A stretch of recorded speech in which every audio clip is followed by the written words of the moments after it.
आला श्रावण श्रावण, दारी हिरवाईचं तोरण। व्रतवैकल्याचा हा श्रावण गोकुळच्या श्रीखंड आणि बासुंदीने आणखी मधुर करूया। शक्तीपीठ महामार्गाच्या विरोधात कोल्हापुरातील हे 60 गावातील शेतकरी जे आहेत गेले 4 महिने आंदोलन करतात, हे आपल्या सर्वांना माहिती आहे।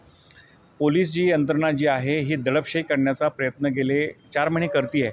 पण आता जेव्हा आम्ही उपमुख्यमंत्री किंवा उपमुख्यमंत्री जे आहेत, गृहमंत्री जे आहेत, हे कोल्हापूरमध्ये 22 ऑगस्टला येणार आहेत, आंदोलन लोकशाही मार्गाने करणार असं आम्ही जाहीर केलेलं आहे। आता याच्याबद्दल पोलीस काय करतात, गावागावातल्या शेतकऱ्यांना जे आहेत ते दडपण आणण्याचा प्रयत्न करतात। फोन कॉल करून तुमच्या गावातली शेती किती जाणार आहे, तुम्ही आंदोलनाला किती लोक जातात, हा प्रकार आम्ही आंदोलन करणाऱ्यांना नवीन नाही आहे। पोलिसांनी या गोष्टी ज्या आहेत या शाहू महाराजांच्या जिल्ह्यामध्ये अशा गोष्टी करू नयेत, अन्यथा आंदोलन राहिलं बाजूला, पोलिसांनी शेतकरी आपापसात भिडतील। पोलिसांना आम्हाला एक गोष्ट सांगायची आहे, आम्ही जिल्हाधिकाऱ्यांनाही सांगितलं आहे, SP-नाही सांगितलं आहे की पोलिसांचा याच्यामध्ये काही संबंध नाही आहे।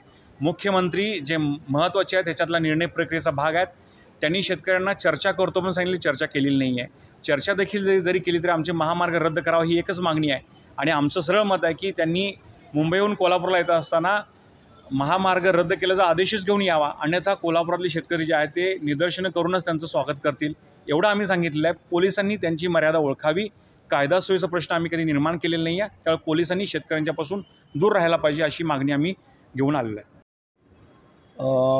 आज या ठिकाणी आम्ही शक्तीपीठ महामार्ग विरोधी कृती समितीच्या वतीनं माननीय जिल्हाधिकारी साहेब आणि SP साहेब यांना निवेदन दिलेलं आहे।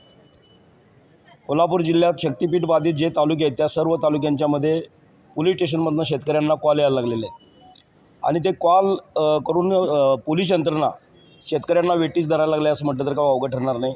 माझं सर्व पोलिसांना माझी विनंती आहे, सर्व पोलीस स्टेशनला, सर्व PIना माझी आणि पोलीस अधिकाऱ्यांना माझी विनंती आहे की कोणत्याही परिस्थितीमध्ये आंदोलन शांततेच्या मार्गाने चाललेलं आहे आणि ते आंदोलन तुमच्या एका कॉलवर शांतता सुव्यवस्था बिघडवू शकतं आणि ते बिघडायचे नसेल तर प्रशासनानं कुठल्याही व्यक्तिगत शेतकऱ्यावर दडपशाही करण्याचा प्रयत्न करू नये, एवढी माझी त्यांना विनंती आहे।